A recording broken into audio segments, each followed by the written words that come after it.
नमस्कार साथियों, आपके अपने YouTube चैनल उत्कर्ष विद्या पर आप सभी का स्वागत है। जैसा कि आप सभी लोग जानते हैं, हम लोग साइंस सुपर 30 का सीरीज चला रहे हैं। तो इससे पहले पार्ट 1 अपलोड हो चुका है। अगर आप लोग नहीं देखे हैं वीडियो को तो डिस्क्रिप्शन में इसका लिंक दे दूंगा, आप वहां जा कर के देख सकते हैं। और ये हमारा पार्ट 2 है। आपके किसी भी एग्ज़ाम जैसे कि आरआरबी, एनटीपीसी हो गया, आरपीएफ, एलएफपी एंड टेक्नीशियन और किसी भी वनडे एग्ज़ाम के लिए काफ़ी इम्पोर्टेंट क्वेश्चन है। तो चलिए वीडियो को स्टार्ट करते हैं बिना किसी समय देर किए।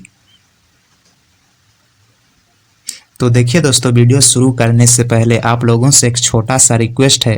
अगर आप चैनल पे नए हैं तो चैनल को प्लीज़ सब्सक्राइब करके बेल आइकन दबाना ना भूलें, ताकि आपको टाइम टू टाइम नोटिफिकेशन मिलते रहे। तो देखिए दोस्तों, फर्स्ट क्वेश्चन हमारे स्क्रीन पे आ चुका है। क्या बोल रहा है देखते हैं। मानव शरीर में सबसे छोटी हड्डी कौन सी है?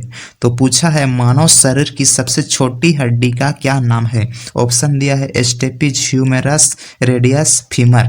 तो मानव शरीर की सबसे छोटी हड्डी की अगर हम लोग बात करें तो सबसे छोटी हड्डी है स्टेपिज, जो कि कान की हड्डी है। तो इसका राइट आंसर हो जाएगा ऑप्शन नंबर ए, स्टेपिज। अगर हम लोग बात करें सबसे बड़ी हड्डी की तो सबसे बड़ी हड्डी का नाम है फीमर, जो कि क्या है, ये जांघ की हड्डी है, जांघ की हड्डी है।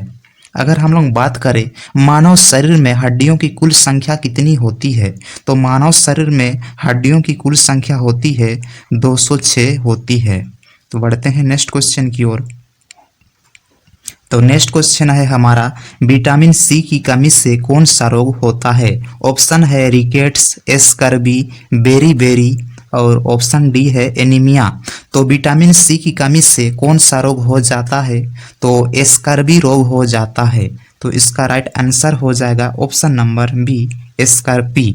अगर हम लोग बात करें विटामिन बी की कमी से कौन सा रोग होता है, तो बेरी रोग होता है। अगर हम लोग बात करें विटामिन डी की कमी से कौन सा रोग होता है, तो विटामिन डी की कमी से रिकेट्स नामक बीमारी होती है। और इसमें जो दिया हुआ है एनीमिया, ये आयरन की कमी से होता है। ये किसकी कमी से होता है? आयरन की कमी से होता है। तो बढ़ते हैं नेक्स्ट क्वेश्चन की ओर। नेक्स्ट क्वेश्चन बोल रहा है कंप्यूटर की अस्थायी मेमोरी को क्या कहा जाता है। तो ऑप्शन है hard drive, RAM, motherboard, processor. तो कंप्यूटर की अस्थायी मेमोरी को कहा जाता है रैम। कंप्यूटर की अस्थायी मेमोरी को क्या कहा जाता है? रैम कहा जाता है। और रैम का फुल फॉर्म होता है रैंडम एक्सेस मेमोरी। तो बढ़ते हैं नेक्स्ट क्वेश्चन की ओर। नेक्स्ट क्वेश्चन है हमारा, कौन सा ग्रह अपने अक्ष पर सबसे तेजी से घूमता है।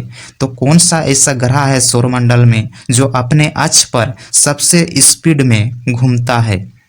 तो ऑप्शन दिया है बृहस्पति, मंगल, शुक्र, शनि। तो कौन सा ऐसा ग्रह है सौरमंडल में, तो बृहस्पति जो ऐसा ग्रह है अपनी अक्ष पर सबसे तेजी से घूमता है। तो इसका राइट आंसर हो जाएगा ऑप्शन नंबर ए। अगर हम लोग बात करें सूर्य की परिक्रमा सबसे तेजी से कौन सा ग्रह कर लेता है, तो वैसे में हमारा आंसर हो जाता बुध जो एक ऐसा ग्रह है जो कि 88 डेज में ही सूर्य की परिक्रमा पूरा कर लेता है।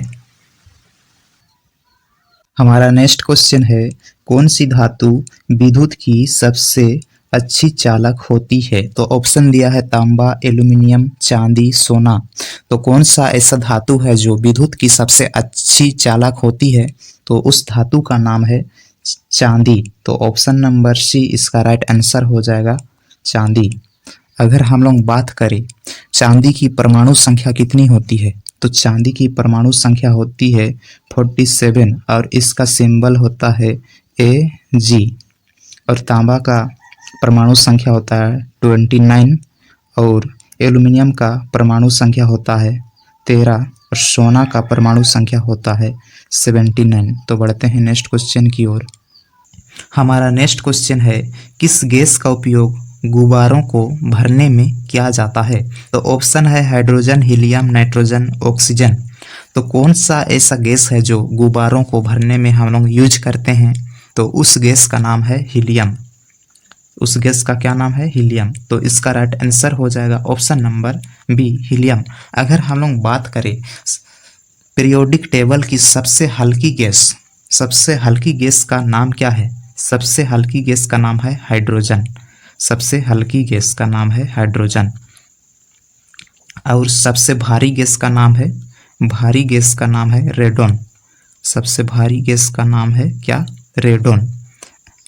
तो सबसे हल्की गैस हाइड्रोजन है, लेकिन हम लोग वायुयान और गुब्बारों में हाइड्रोजन का उपयोग ना करके हीलियम गैस का उपयोग क्यों करते हैं? क्योंकि हाइड्रोजन जो है एक ज्वलनशील गैस है, ज्वलनशील और विस्फोटक गैस है। अगर ये हम लोग हाइड्रोजन गैस का उपयोग वायुयान और गुब्बारों में अगर करते तो किसी भी छोटा सा चिंगारी के संपर्क में आकर वो क्या करता? विस्फोट हो जाता, और ऐसे में दुर्घटनाएं घट सकती है। इसलिए हम लोग हाइड्रोजन गैस का उपयोग ना करके हीलियम गैस का उपयोग करते हैं। तो बढ़ते हैं नेक्स्ट क्वेश्चन की ओर। तो नेक्स्ट क्वेश्चन है हमारा, पृथ्वी की सतह पर जल का प्रतिशत कितना है? ऑप्शन है 51%, ऑप्शन बी 61%, ऑप्शन सी 71% और ऑप्शन डी है 81%। तो पृथ्वी की सतह पर जल का प्रतिशत कितना है पूछा है। तो पृथ्वी की सतह पर जल का प्रतिशत 71% है। तो इसका राइट आंसर हो जाएगा ऑप्शन नंबर सी, 71% जो है पूरा जल से ही भरा हुआ है। इसलिए पृथ्वी आसमान या अंतरिक्ष से कैसे दिखाई देता है? नीला रंग दिखाई देता है। तो इसका राइट आंसर हो जाएगा ऑप्शन नंबर सी, 71%। बढ़ते हैं नेक्स्ट क्वेश्चन की ओर। नेक्स्ट क्वेश्चन है हमारा, शरीर में लाल रक्त कणिकाओं का जीवन काल कितना होता है? तो शरीर में लाल रक्त कणिकाओं यानी कि आरबीसी का जीवन काल पूछा है। तो आरबीसी का जीवन काल कितना होता है? 120 दिन का होता है। तो इसका राइट आंसर हो जाएगा ऑप्शन नंबर सी, 120 दिन। अगर हम लोग बात करें आरबीसी का निर्माण कहाँ पर होता है, तो आरबीसी का निर्माण होता है अस्थि माजा में होता है। और अस्थि माजा कहाँ पर होता है? ये हड्डियों के अंदर मौजूद होते हैं। तो बढ़ते हैं नेक्स्ट क्वेश्चन की ओर। तो नेक्स्ट क्वेश्चन है देखिए हमारा, रेडियोधर्मी तत्व यूरेनियम का सबसे स्थिर समस्थानिक कौन सा है? तो ऑप्शन नंबर ए यूरेनियम 235, यूरेनियम 238, यूरेनियम 234 और यूरेनियम 236। तो रेडियोधर्मी तत्व यूरेनियम का सबसे स्थिर समस्थानिक की अगर बात करें हम लोग, तो यूरेनियम 238 जो है वह यूरेनियम का सबसे स्थिर समस्थानिक है। तो इसका राइट आंसर हो जाएगा ऑप्शन नंबर बी, यूरेनियम 238। अगर हम लोग बात करें यूरेनियम के कितने समस्थानिक हैं? यूरेनियम के 3 समस्थानिक हैं। यूरेनियम के कितने समस्थानिक हैं? 3 समस्थानिक हैं। कितने? 3 समस्थानिक हैं। अगर हम लोग बात करें सबसे ज़्यादा समस्थानिक वाला तत्व की, तो वह हो जाएगा पोलोनियम। और पोलोनियम में कितने समस्थानिक होते हैं? कुल 42 समस्थानिक होते हैं। अगर हम लोग बात करें रेडियोधर्मिता की खोज किसने किया था? रेडियोधर्मिता की खोज हेनरी बेकरल ने किया था। हेनरी बेकरल ने किया था। तो बढ़ते हैं नेक्स्ट क्वेश्चन की ओर। देखिए नेक्स्ट क्वेश्चन हमारे स्क्रीन पर आ चुका है, सूर्य की ऊर्जा किस प्रक्रिया से उत्पन्न होती है? तो ऑप्शन दिया है नाभिकीय संलयन, नाभिकीय विखंडन, रासायनिक अभिक्रिया और ज्वलन। तो सूर्य की ऊर्जा का मुख्य स्रोत पूछा है। तो सूर्य की ऊर्जा का मुख्य स्रोत क्या है? वह है नाभिकीय संलयन। तो इसका राइट आंसर हो जाएगा ऑप्शन नंबर ए, नाभिकीय संलयन। सूर्य क्या है? सूर्य एक गैसों का गोला है जिसमें हाइड्रोजन कितना प्रतिशत है? हाइड्रोजन 71% है और हीलियम 26.5 और अन्य गैस 2.5% है। तो बढ़ते हैं नेक्स्ट क्वेश्चन की ओर। नेक्स्ट क्वेश्चन है हमारा, नाभिकीय विखंडन का उपयोग किस में होता है? तो ऑप्शन है सौर ऊर्जा, परमाणु बम, जल विद्युत और ऑप्शन नंबर डी है ज्वारीय ऊर्जा। तो नाभिकीय विखंडन का उपयोग किस में होता है? तो नाभिकीय विखंडन का उपयोग होता है परमाणु बम में। तो इसका राइट आंसर हो जाएगा ऑप्शन नंबर बी, परमाणु बम। अगर हम लोग बात करें परमाणु बम का आविष्कार किसने किया था? परमाणु बम का आविष्कार किया था ओपेनहेमर ने किया था। किसने किया था? ओपेनहेमर ने। और परमाणु बम का सर्वप्रथम प्रयोग कहाँ पर किया गया था? जापान के नागासाकी और हिरोशिमा में परमाणु बम का सर्वप्रथम प्रयोग किया गया था।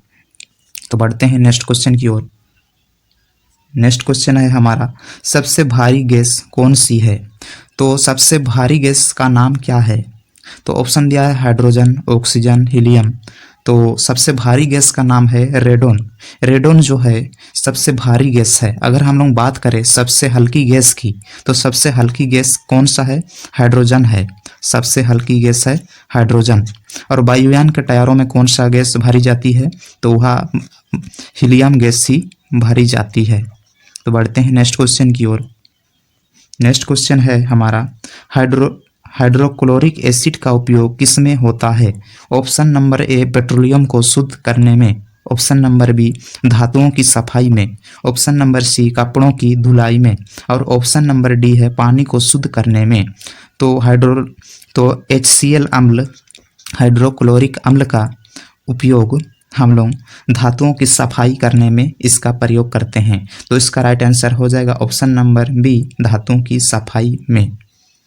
अगर हम लोग बात करें पूरा अम्ल में सबसे सक्रिय अम्ल कौन सी है? तो सबसे सक्रिय अम्ल HCl अम्ल ही है, जो हमारे पेट में भी मौजूद होती है। बढ़ते हैं नेक्स्ट क्वेश्चन की ओर। नेक्स्ट क्वेश्चन है हमारा, मानव शरीर में शर्करा का कौन सा रूप उपयोग होता है? तो मानव शरीर में जो शुगर का कौन सा रूप उपयोग होता है? तो वह है, ऑप्शन दिया है फ्रुक्टोज, ग्लूकोज, सुक्रोज, लैक्टोज। तो मानव शरीर में शर्करा का कौन सा रूप हम लोग यूज करते हैं? वह है ग्लूकोज। तो इसका राइट आंसर हो जाएगा ऑप्शन नंबर बी ग्लूकोज। अगर हम लोग बात करें ग्लूकोज का रासायनिक सूत्र क्या है? तो ग्लूकोज का रासायनिक सूत्र होता है C6H12 और O6। ये C है कार्बन, H है हाइड्रोजन और O है ऑक्सीजन। तो बढ़ते हैं नेक्स्ट क्वेश्चन की ओर। नेक्स्ट क्वेश्चन है, कौन सा ग्रह अपने अक्ष पर पीछे की ओर घूमता है? तो सौरमंडल का कौन से ऐसे ग्रह हैं जो पीछे की ओर घूमते हैं, यानी कि उल्टी दिशा में अपनी घूर्णन गति पूरी करते हैं? तो ऑप्शन दिया हुआ है मंगल, शुक्र, यूरेनस, और ऑप्शन नंबर डी है बोथ बी एंड सी। तो सौरमंडल में कुल 2 ऐसे ग्रह हैं जो पीछे की ओर घूमते हैं, यानी कि उल्टी दिशा में घूमते हैं। उस ग्रह का नाम क्या क्या है? तो है शुक्र, और दूसरा है क्या है? दूसरा है अरुण। तो सौरमंडल के 2 ऐसे उपग्रह हैं, शुक्र और अरुण, जो उल्टी दिशा में घूमते हैं। तो इसका ऑप्शन नंबर डी इसका राइट आंसर हो जाएगा। Option number D both B and C. शुक्र भी उल्टी दिशा में घूमती है और यूरेनस यानी कि अरुण ग्रह भी उल्टी दिशा में घूमती है। इस अरुण ग्रह को लेटा हुआ ग्रह भी बोला जाता है। तो बढ़ते हैं नेक्स्ट क्वेश्चन की ओर। नेक्स्ट क्वेश्चन है हमारा, किस अंग में इंसुलिन का उत्पादन होता है? तो ऑप्शन ए है यकृत, ऑप्शन बी है अग्नाशय, और ऑप्शन सी है गुर्दा, और ऑप्शन डी है हृदय। तो किस अंग में, मानव शरीर के किस अंग में इंसुलिन का उत्पादन होता है? तो उस अंग का नाम है अग्नाशय। तो इसका राइट आंसर हो जाएगा ऑप्शन नंबर बी, अग्नाशय में इंसुलिन का उत्पादन होता है। अगर हम लोग बात करें इंसुलिन का कार्य की अगर हम लोग बात करें, तो रक्त में जो शर्करा का लेवल होता है उसको नियंत्रित करने का काम होता है इंसुलिन का ही होता है। रक्त में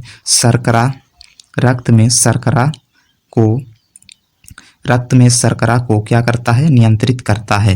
नियंत्रित करने का काम होता है इंसुलिन का। अगर हम लोग बात करें इस इंसुलिन की कमी से ही कौन सा रोग हो जाता है? डायबिटीज या मधुमेह रोग हो जाता है। डायबिटीज या मधुमेह रोग हो जाता है। किसकी कमी से होता है? इंसुलिन की कमी से मधुमेह या डायबिटीज रोग हो जाती है। तो बढ़ते हैं नेक्स्ट क्वेश्चन की ओर। नेक्स्ट क्वेश्चन है हमारा, द्रव्यमान संख्या किसका योग होती है? द्रव्यमान संख्या किसका योग होती है? ऑप्शन नंबर है इलेक्ट्रॉन और प्रोटॉन, ऑप्शन नंबर बी है प्रोटॉन और न्यूट्रॉन, ऑप्शन नंबर सी है इलेक्ट्रॉन और न्यूट्रॉन, तो और ऑप्शन नंबर डी है केवल प्रोटॉन। तो द्रव्यमान संख्या जो होता है वो क्या क्या हो, किसका किसका योग होता है, वह होता है प्रोटॉन और न्यूट्रॉन का योग ही क्या होता है, द्रव्यमान संख्या होता है। प्रोटॉन और न्यूट्रॉन का योग को ही हम लोग क्या बोलते हैं, द्रव्यमान संख्या बोलते हैं। तो इसका राइट आंसर हो जाएगा ऑप्शन नंबर बी, प्रोटॉन और न्यूट्रॉन का योग। अगर हम लोग बात करें तो परमाणु संख्या क्या होता है, किसी भी तत्वों में परमाणु संख्या उसी को कहते हैं। अगर उस तत्व में जितना प्रोटॉन होता है वह उसका परमाणु संख्या होता है, वह क्या होता है, उसका क्या होता है, वह उसका परमाणु संख्या होता है। तो बढ़ते हैं नेक्स्ट क्वेश्चन की ओर। नेक्स्ट क्वेश्चन है हमारा, सबसे अधिक प्रतिक्रियाशील धातु कौन सी है। तो सोडियम, लिथियम, पोटेशियम, कैल्शियम। तो पीरियोडिक टेबल में सबसे अधिक क्रियाशील धातु कौन सी है, तो उस धातु का नाम है पोटेशियम। तो पोटेशियम जो है वो पीरियोडिक टेबल का सबसे क्रियाशील धातु है। तो इसका राइट आंसर हो जाएगा ऑप्शन नंबर सी। अगर हम लोग बात करें पोटेशियम के सिंबल के बारे में, तो पोटेशियम का सिंबल होता है के होता है। इसमें दिया हुआ कैल्शियम किस में पाया जाता है, हड्डियों और दांतों में कैल्शियम पाया जाता है। तो बढ़ते हैं नेक्स्ट क्वेश्चन की ओर। नेक्स्ट क्वेश्चन है हमारा, हड्डियों और दांतों में कौन सा खनिज पाया जाता है। ऑप्शन नंबर ए है कैल्शियम, ऑप्शन नंबर बी है पोटेशियम, ऑप्शन नंबर सी है आयरन और ऑप्शन नंबर डी है जस्ता। अगर हम लोग बात करें हड्डी और दांतों में कौन सा खनिज पाया जाता है, तो वह है कैल्शियम। तो इसका राइट आंसर हो जाएगा ऑप्शन नंबर ए, कैल्शियम। बढ़ते हैं नेक्स्ट क्वेश्चन की ओर। नेक्स्ट क्वेश्चन है, देखिए, विद्युत बल्ब का फिलामेंट किससे बना होता है। तो विद्युत बल्ब का फिलामेंट किससे बना होता है। ऑप्शन नंबर ए है तांबा, ऑप्शन नंबर बी है टंगस्टन और ऑप्शन नंबर सी है एल्यूमिनियम और ऑप्शन नंबर डी है लोहे। तो विद्युत का जो फिलामेंट होता है वह किसका बना होता है, टंगस्टन का बना होता है। तो इसका राइट आंसर हो जाएगा ऑप्शन नंबर बी, टंगस्टन। अगर हम लोग बात करें इसका सिंबल के बारे में, तो इसका सिंबल होता है डब्ल्यू और इसका परमाणु संख्या होता है 74 होता है। ये टंगस्टन को हम लोग किस लिए यूज करते हैं विद्युत बल्ब के फिलामेंट के रूप में, क्योंकि इस टंगस्टन का उच्च गलनांक होता है और ये जल्दी गलता नहीं है, इसीलिए ही हम लोग इसका फिलामेंट के रूप में यूज करते हैं। तो बढ़ते हैं नेक्स्ट क्वेश्चन की ओर। नेक्स्ट क्वेश्चन है हमारा, कौन सा तत्व एक ही समय में धातु और अधातु दोनों के गुण दिखाता है। तो ऑप्शन नंबर ए है सिलिकॉन, ऑप्शन नंबर बी है फॉस्फोरस, ऑप्शन नंबर सी है सल्फर और ऑप्शन नंबर डी है आयोडीन। तो ऑप्शन नंबर ए जो है सिलिकॉन क्या है, एक उपधातु है। उपधातु किसे कहा जाता है, उपधातु वह होता है जो धातु और अधातु दोनों के गुण पाए जाते हैं, उसको क्या कहा जाता है, उपधातु कहा जाता है। तो सिलिकॉन जो है क्या है, एक उपधातु है। तो इसका राइट आंसर हो जाएगा ऑप्शन नंबर ए, सिलिकॉन। तो बढ़ते हैं नेक्स्ट क्वेश्चन की ओर। नेक्स्ट क्वेश्चन है हमारा, ऑक्सीजन की खोज किसने की थी। ऑप्शन नंबर ए है John Dalton, option number B है मैरी क्यूरी और ऑप्शन नंबर सी है जोसेफ प्रिस्टले और ऑप्शन नंबर डी है आइजैक न्यूटन। तो ऑक्सीजन की खोज किया था जोसेफ प्रिस्टले ने किया था। तो इसका राइट आंसर हो जाएगा option number C, Joseph Priestley. अगर हम लोग बात करें मैरी क्यूरी क्या खोज किया था, रेडियम की खोज किया था मैरी क्यूरी ने ही। और न्यूटन क्या है, गुरुत्वाकर्षण का नियम किसने दिया था, वो न्यूटन ने ही दिया था। गुरुत्वाकर्षण का नियम किसने दिया था, न्यूटन ने ही दिया था।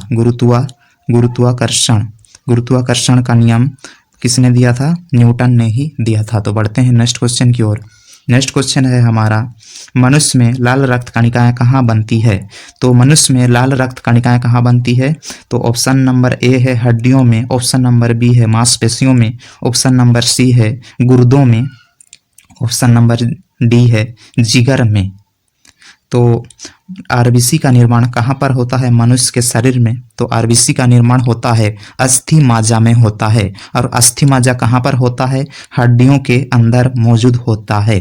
तो इसका राइट आंसर हो जाएगा ऑप्शन नंबर ए, हड्डियों में। बढ़ते हैं नेक्स्ट क्वेश्चन। नेक्स्ट क्वेश्चन है हमारा, किस धातु का उपयोग थर्मामीटर में किया जाता है? तो ऑप्शन नंबर ए है सोना, ऑप्शन नंबर बी है पारा, ऑप्शन नंबर सी है चांदी और ऑप्शन नंबर डी है तांबा। तो किस धातु का उपयोग थर्मामीटर में हम लोग यूज करते हैं? तो पारा जो ऐसी धातु है उसका हम लोग क्या करते हैं, थर्मामीटर में इसका यूज करते हैं। तो इसका राइट आंसर हो जाएगा ऑप्शन नंबर बी पारा।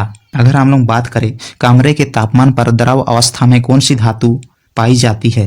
तो वह धातु पारा ही है। कमरे के तापमान पर कौन सी धातु द्रव अवस्था में पाया जाता है? वह धातु का नाम है पारा ही है। अगर हम लोग बात करें कमरे के तापमान पर द्रव अवस्था में पाया जाने वाला अधातु का नाम क्या है? तो उस अधातु का नाम है ब्रोमीन। उस अधातु का क्या नाम है? ब्रोमीन। क्या नाम है उस अधातु का? ब्रोमीन। तो बढ़ते हैं नेक्स्ट क्वेश्चन की ओर। नेक्स्ट क्वेश्चन है हमारा, मानव शरीर में कोशिकाओं का ऊर्जा उत्पादन कहाँ होता है? ऑप्शन नंबर ए है माइटोकॉन्ड्रिया, ऑप्शन नंबर बी है नाभिक, ऑप्शन नंबर सी है कोशिका झिल्ली और ऑप्शन नंबर डी है लाइसोसोम। तो मानव शरीर में कोशिकाओं का ऊर्जा उत्पादन माइटोकॉन्ड्रिया में होता है। तो इसका राइट आंसर हो जाएगा ऑप्शन नंबर ए माइटोकॉन्ड्रिया। अगर हम लोग बात करें कोशिका का पावर हाउस किसे कहते हैं? तो कोशिका का पावर हाउस इस माइटोकॉन्ड्रिया को ही कहा जाता है और इस माइटोकॉन्ड्रिया में ही एटीपी का भी निर्माण होता है। तो बढ़ते हैं नेक्स्ट क्वेश्चन की ओर। नेक्स्ट क्वेश्चन है हमारा, लाल रक्त कोशिकाओं में कौन सा प्रोटीन ऑक्सीजन का परिवहन करता है? तो ऑप्शन नंबर ए है केराटिन, ऑप्शन नंबर बी है कोलाजेन, ऑप्शन नंबर सी है हीमोग्लोबिन और ऑप्शन नंबर डी है मायोजिन। तो लाल रक्त कोशिकाओं यानी कि आरबीसी में कौन सा प्रोटीन जो ऑक्सीजन का परिवहन करता है उसका नाम है हीमोग्लोबिन। तो इसका राइट आंसर हो जाएगा ऑप्शन नंबर सी हीमोग्लोबिन। अगर हम लोग बात करें खून का लाल रंग किसके कारण होता है? तो खून का लाल रंग होता है किसके कारण होता है?